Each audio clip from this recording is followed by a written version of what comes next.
Well, there are many of us struggling right now as we head into another year of heavy world issues and mental health struggles.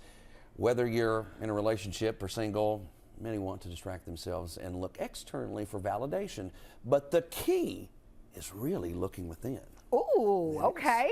So intimacy expert Allana Pratt joins us now to provide guidance on how to free yourself from past sabotaging patterns and fall madly in love with yourself this year. Oh my goodness, you are reading out of my own journal. I love this. Well, thank you for having me. I think we can also start with a little grooming, but we want to do the internal grooming as well, getting rid of those sabotaging patterns and opening our hearts to love ourselves exactly as we are. Thanks for having me. So look at you playing off of our conversation. We love it. So tell us a little bit about some of those patterns that you actually see in some of us that we may not see in ourselves.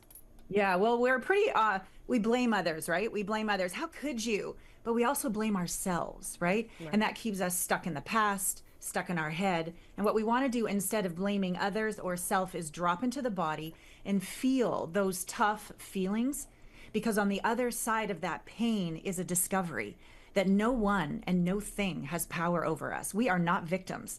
And it's time for us to be brave and celebrate really how amazing we are. Oh, I love her. All right, so intimacy with yourself creates your ideal match. That's kind of what you're saying, right? Well, in addition to the grooming, the inside grooming is to look inside. Intimacy. Into me, I see. When we look inside, it's so easy to love our magnificent parts, right? But the harder part is, can we have patience and compassion and kindness with the parts of us that are scared or really, really frustrated, and not fix them and not change them, but just breathe and allow them and give them a hug. And soon the emotion will pass and you'll return to peace. So I know you just spoke about patience, and let me tell you, when asking for patience or trying to find the best way to have patience, you're put in certain tests that require you, to have that kind of patience. So how do we navigate that without going stir crazy? We know that we're in our testing phase. So how do we manage that?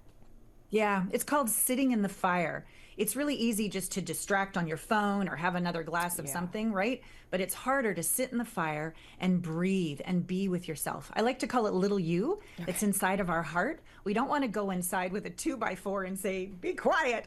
We want to go in and give that part of us a hug, and breath is the easiest way to stay there. And just 3-4 breaths on the other side of that, you're like, wow, I got through it. I am amazing. I am courageous. I can do this.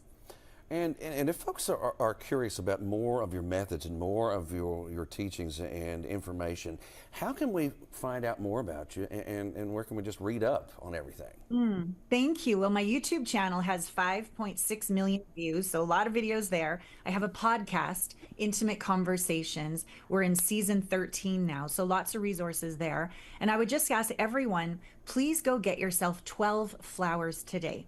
And I want you to write down, and maybe do this for your wife when she comes back after your Thursday, Friday, but write down 6 things that you love and appreciate about yourself if you're single, or your partner. And then also write down 6 things that you have compassion or want to forgive yourself for, or you want to ask forgiveness for from your partner. So those 12 flowers you're going to look at all week long and go, you know what?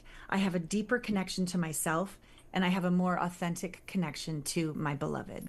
So I know you speak about, ways that we can be a better self, right? Is there any way that we can start now? So maybe journaling or creating, some type of box that we have, to look forward to. Is there anything that we can start to do that'll help us to go into that right path?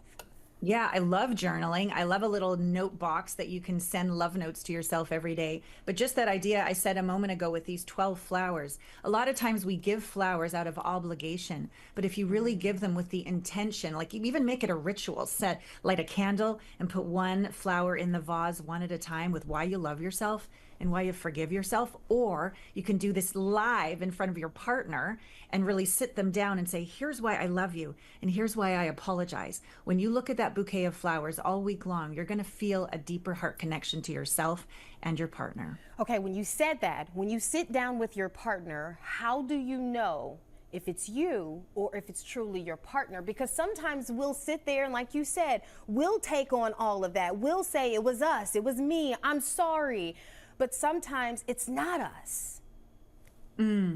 Well, I have the point of view that I am you, you are me, and we are one. That even though it's really fun to blame them, there's always a little piece of what's going on out there inside of us. So as long as we take full ownership and let go of the you, and take full ownership, you find that the other person is more willing to step up because you're not after them all the time. You've given them space to grow. Okay. And that's part of it, growth. Yes. Growth in everything, in anything. We sure do appreciate you and your advice, and look forward to checking out the podcast and all the other information that you have out there available. Thank you for being with us. Oh, it's been a pleasure. Thank you.